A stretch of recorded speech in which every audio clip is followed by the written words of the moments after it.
তবে অবশেষে অবশেষে মুক্তি লাভ কবে হলো? যেদিন আমাদের জন্মটা তুলসী বৃক্ষ কুলে হলো, যেদিন তুলসী বৃক্ষ কুলে ধরাধামে এসেছিলাম, আর এই তুলসী দিয়ে যখন এই আমার গোবিন্দের সেবা হয়েছিল, সেই দিন থেকে আমাদের এই সাধের বৃক্ষ জন্ম সার্থক হয়েছিল।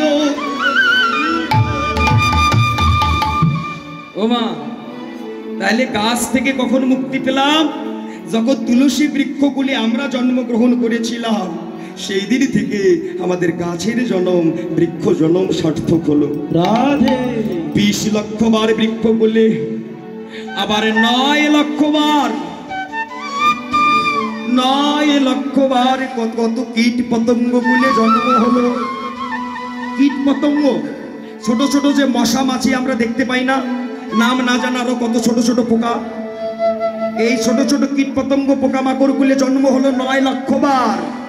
এই 9 লক্ষ বারের শেষ জন্ম যেদিন হয়েছিল ভ্রমর কুলে, আর ওই ভ্রমর কুলে জন্মগ্রহণের পর ফুল থেকে মধু সংগ্রহ করে নিয়ে এসে যেদিন আমরা চাকে ভরে দিয়েছিলাম, আর ওই ফুলের মধু যেদিন ভ্রমর, হ্যাঁ, ফুল থেকে মধু নিয়ে যেদিন চাকে দিল, আর ভক্তগণ যখন ওই ফুলের মধু সংগ্রহ করে নিয়ে এসে আবার গোবিন্দের সেবা দিয়েছিল, সেই দিন থেকে আমাদের ভ্রমর জন্ম সার্থক হয়েছে।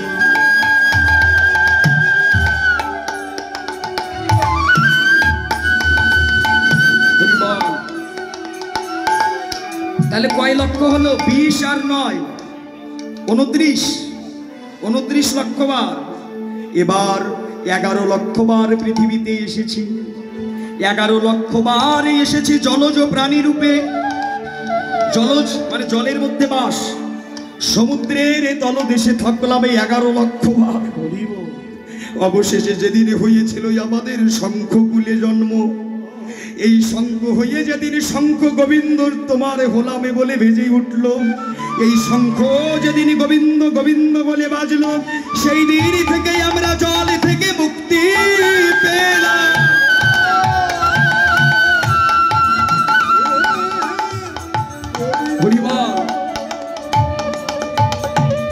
29 আর 11 40 লক্ষ বার আসলাম পৃথিবীতে। ভাগবতে বললেন এখনই মানব জন্ম না, আরো প্রমাণ আছে, আরো পরীক্ষা আছে। এবার 40 লক্ষ বার হওয়ার পর 10 লক্ষ বারে আমাদের ডিমের মধ্যে জন্ম হলো, পাখিকুলে আমরা জন্মগ্রহণ করলাম। কিমা যারা উঠতে পারে, ডানা আছে, এভাবে ডিমের মধ্যে 10 লক্ষ বার জন্ম। অবশেষে যেদিনই আমাদের পাখি হয়ে যেদিন উড়লাম, যেদিনই আমাদের শেষে জন্ম হলো ময়ূরকুলে। আর ময়ূরকুলে জন্মগ্রহণের পর ওই ময়ূরের পুচ্ছ যেদিন আবার কৃষ্ণ মস্তকে ধারণ করলো, যেদিন আবার গোবিন্দ ময়ূর পুচ্ছ তার মস্তকে ধারণ করলো, সেই দিনই থেকে আমাদের পাখি জন্ম উদ্ধার হয়ে গেল।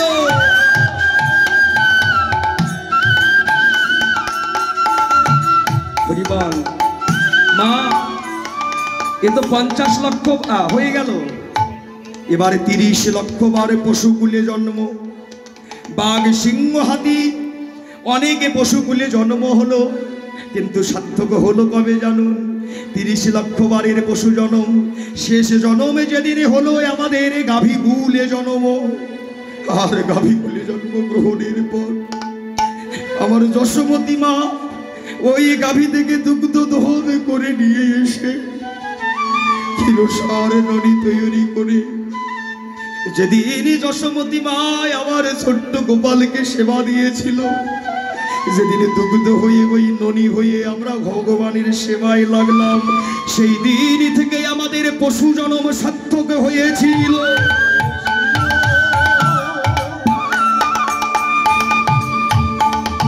ও মা, এই 80 লক্ষ বার এই যে হয়ে গেল, যাওয়া আসা হলো 80 লক্ষ বার পৃথিবীতে, তবুও মানুষগুলো হলো।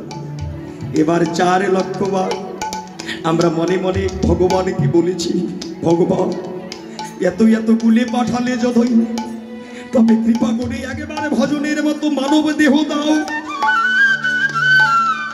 এবার 4 লক্ষ বারে মানুষ কুলে জন্ম হলো, কিন্তু পূর্ণরূপে নয়।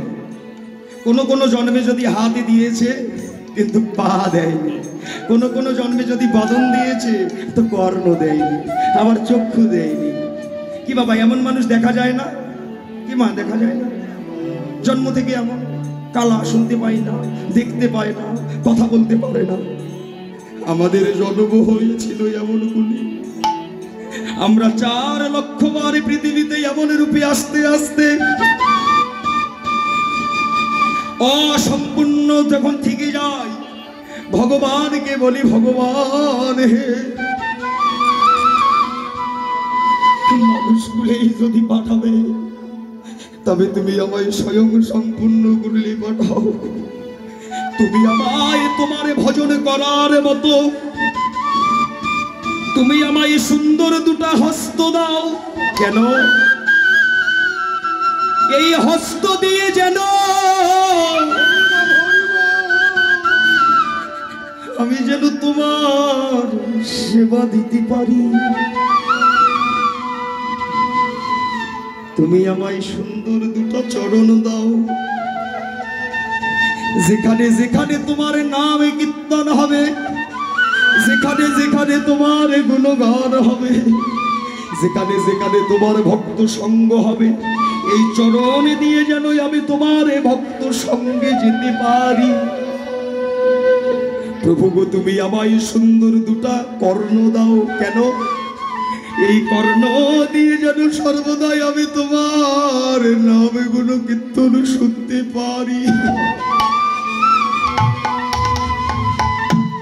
তুমি আমায় সুন্দর একটা বদন দাও, যে বদনে আমি তোমার নাম এগুলো কীর্তন যেন করতে পারি।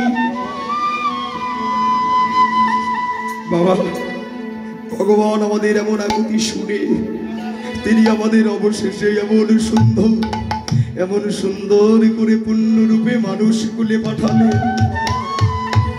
আমরা ভজনের 2টা হাত পেলাম, ভক্ত সঙ্গ করার মতো চরণ পেলাম, কৃষ্ণ নামে শোনার মতো কর্ণ পেলাম, ভক্তবদন দর্শন করার মতো নয়ন পেলাম, ভগবানের গুণগান করার মতো বদন পেলাম।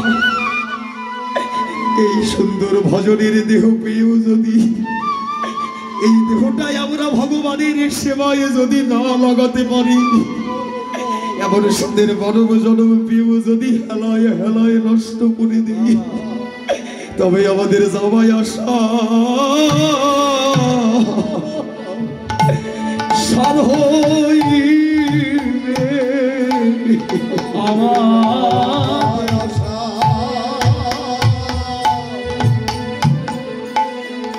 ওরে সার হইবে, তবে এমন যাওয়াই আসা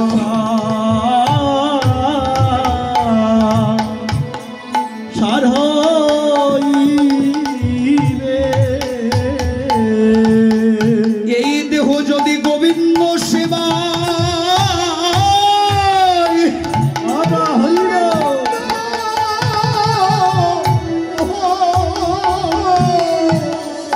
এই দেহ যদি গোবিন্দ সেবা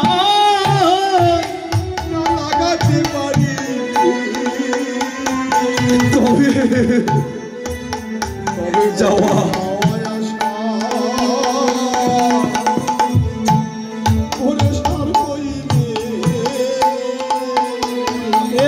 গোবিন্দ সেবা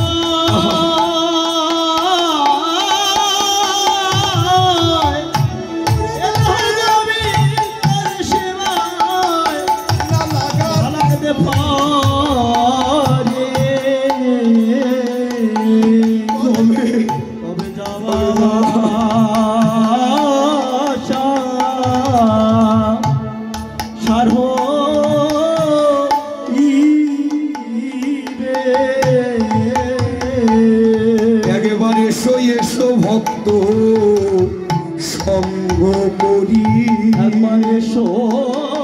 এসো ভক্ত সঙ্গ করি, একবার এসো এসো ভক্ত সঙ্গ করি, একবার এসো এসো ভক্ত সঙ্গ করি। এই সঙ্গে করে যদি কিছু নিয়ে যেতে পারি, একবার এসো এসো ভক্ত সঙ্গ করি, সঙ্গে করে যদি কিছু নিয়ে যেতে পারি, এসো এসো ভক্ত সঙ্গ করি, এই সঙ্গ করে নিয়ে কিছু যদি যেতে পারি, একবার এসো এসো সঙ্গ করি। ভক্ত সঙ্গ বাবা বাবা যেতে পারি, এসো এসো ভক্ত সঙ্গ করি। বলি আমাদের এমন দিন তো আর হবে না, এমন দিন তো আর হবে না, আমাদের এমন দিন তো আর হবে না, আমাদের এমন দিন তো আর হবে না। এমন শুদ্ধ ভক্তের সঙ্গ পাওয়া, এমন দিন তো আর হবে না। বলি এমন সাধের মানব জনমে পাওয়া, বুঝি এমন দিন আর হবে না, মানব জনম আর পাওয়া, এমন দিন তো আর হবে না। এমন সাধের মানব জনমে পাওয়া,